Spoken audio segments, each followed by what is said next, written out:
Welcome to Iron Island This, a podcast series where we talk to Irish people from different walks of life as they reflect on their own journeys.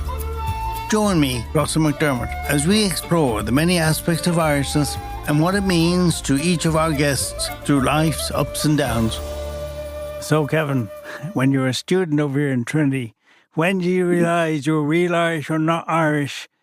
There was even a difference. How did you realise that?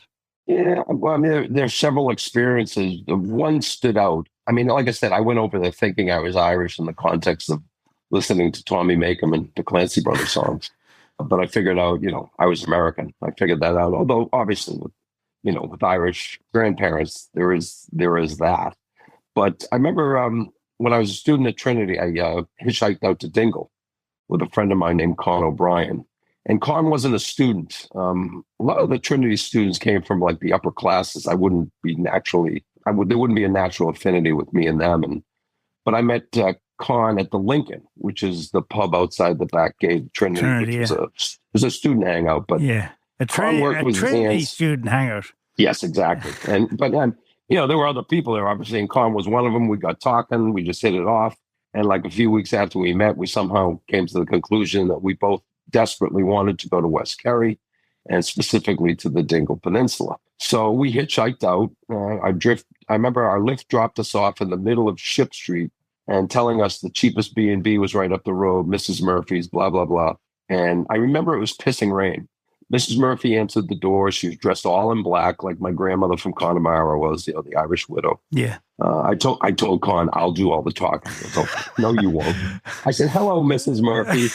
My friend and I are looking for accommodation. Your B&B came highly recommended. So Mrs. Murphy gave me the once over and said, she goes, you're not from here? I said, no, I'm from Boston, man. I'm studying at Trinity this year. Mrs. Murphy looks over at Con and she goes, what about him? I said, Con took off his hat, measure of respect. I said, I'm Irish, Mrs. Murphy. I'm from Dolphins Bar in Dublin. Mm. And Mrs. Murphy did not look impressed. She said, Dublin is a kip. And she let us upstairs and said we owed her £6. And trust me, Ross, that was a steal. Yeah. That was £3 each. I handed over the money and Mrs. Murphy said, I suppose you'll be wanting to visit the pubs tonight. And I said, oh, yes, ma'am. We'd like to grab a pint and something to eat, maybe. And we're not from here, so we're hoping you might be able to recommend some place. And Mrs. Murphy squinted, and I guess she wasn't in favor of drinking. And she said, well, I can't tell you where to go, but I can tell you where not to go. Flay Hives. It's an immoral pub run by an immoral man. I thanked Mrs. Murphy profusely, telling her she had surely saved us from a night of debauchery. I made your way directly. Public house. Well, Con and I left the house, walked onto the pathway, looked back to make sure she had closed the door, and then we looked at each other and both said in unison, Flay Hives. So we found the pub. It was down by the waterfront, right across from the marina. And it was one of those old-fashioned pubs with a grocery on one side and a handful of stools and a small bar on the other. Mm. And the pub was empty, not a soul. Hello, like I called out, anyone there? And at the far end of the pub, a figure leaned back, came into view in the back door, and looked like he was relieving himself on the wall out back. He goes, I'll be right with you, calls. So Jim Flayhive, the publican, comes in. He's just a big, severe man. And he found, me and Connor perched on these fairly unstable stools at the bar. What do you have? Guinness, I said. And Mr. Flayhive turned to Con, who nodded, indicating he wanted one too.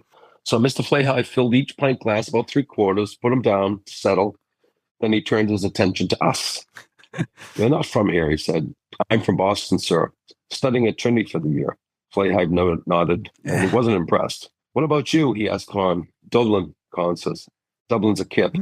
Con looked at me and said, what is going on here? Everybody's saying Dublin's a kip. He goes, where's you staying? And Flayhive asked us. And I said, Mrs. Murphy. He goes, oh, Mrs. Murphy is a good woman, a holy woman, a pious woman.